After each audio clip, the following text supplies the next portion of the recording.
Good morning, everybody. Glad to have you here today as we come to the end of the book of James, great book of New Testament wisdom. And we will finish up in the 19th and 20th verse, where James says, Brethren, if any of you do err from the truth and one convert him, let him know that he which converteth the sinner from the error of his way shall save a soul from death and shall hide a multitude of sins.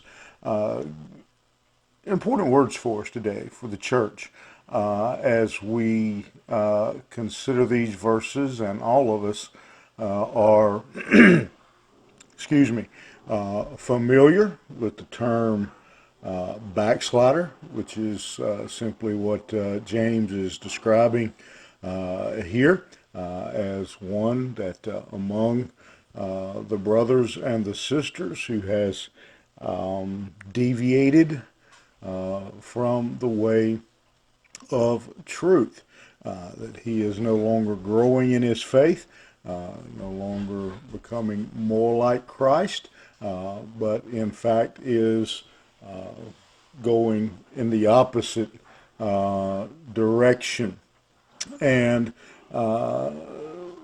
that's just again a definition, because if you look closely, you see that these words are not written to the backslider himself.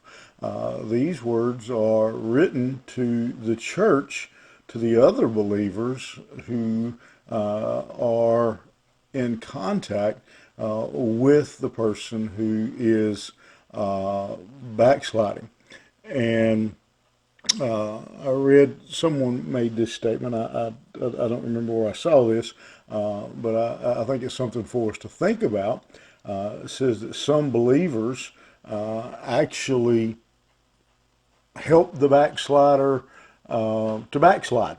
Some believers make their situation worse by doing nothing, or whatever actions they choose, by forcing that, by causing that person to go even further away from God.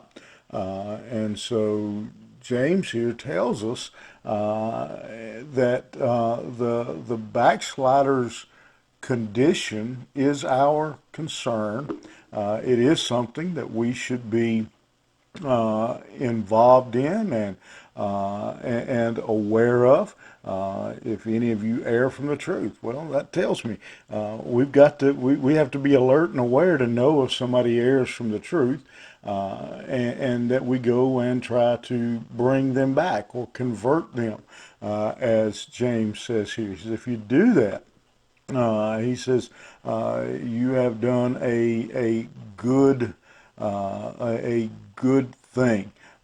He's talking about the believer here. He's not talking about their losing their salvation, and I believe very clearly that the Bible teaches us that a believer who continually wanders away from God certainly puts himself in danger of sickness and death.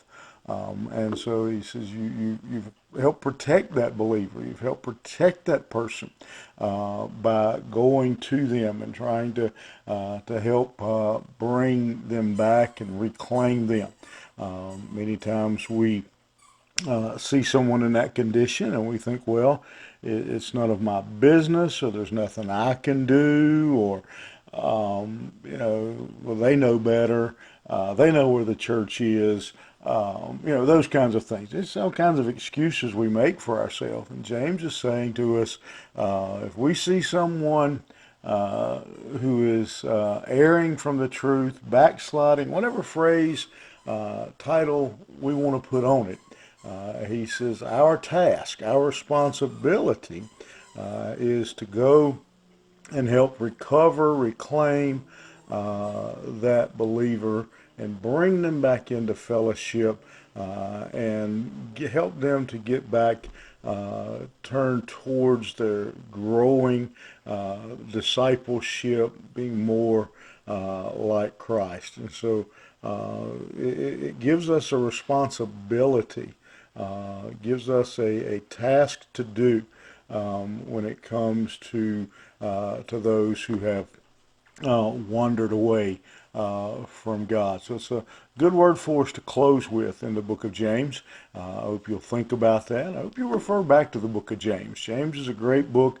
Again, I liken it to, again, the Proverbs of the New Testament, with all the little nuggets of wisdom, and particularly in dealing with temptation that James shares with us. All right, hope you'll join me tomorrow. If everything goes as planned, we will start looking at the Old Testament book of Jonah. And so hope you'll join me tomorrow. All right, have a great day. We'll see you here tomorrow morning.